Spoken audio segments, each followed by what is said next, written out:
సాధన పట్ల ఆసక్తి సన్నగిల్లటం వారికి ప్రేమ, భక్తి లేకపోవడం వల్లనే అనే నీ అభిప్రాయం సరైనది.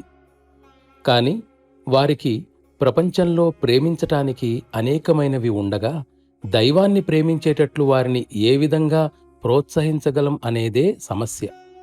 బహుశా ఏదో ఆకర్షణ ద్వారా వారు రావచ్చు, కాని కొంతకాలం తరువాత మరలా దానిని వదిలివేస్తారు. వారి హృదయాలను వశపరుచుకుని ఈ మార్గానికే వారు కట్టుబడి ఉండేటట్లు చేయడానికి ఇక్కడ ఎటువంటి ఆకర్షణ, వినోదము, ఆనందము లేదు.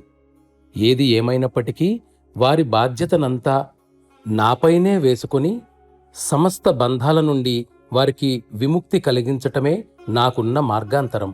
కాని అది కూడా నాకు మించిన పని అవుతోంది. ఉన్నతంగా పురోగమించిన నా సహాధ్యాయులను కొందరిని నాకు సహాయం చెయ్యమన్నట్లయితే వారు కూడా నాలాగే మితిమీరిన భారాన్ని మోయవలసి వస్తుంది. అందువల్ల ప్రతి ఒక్కరూ తన వంతు కర్తవ్యాన్ని గుర్తించి దానికే చిత్తశుద్ధితో అంటిపెట్టుకుని ఉండటం అవసరం.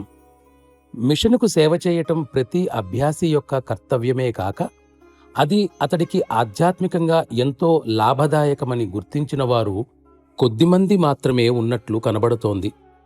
ఇంతేగాక ఏది అభ్యాసికి ధ్యేయంగా ఉండవలసి ఉందో అదే గురువుకు కూడా ప్రీతికరం కావచ్చు.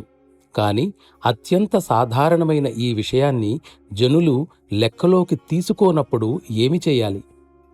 దురదృష్టవశాత్తు తమ అభిరుచికి, ఇష్టానికి సరిపడని దానిని దేనినైనా పొందినప్పుడు అది న్యాయమైనది, సక్రమమైనది అయినప్పటికీ దానికి కూడా విసుగు చెందేవారు కొందరు ఉండవచ్చు.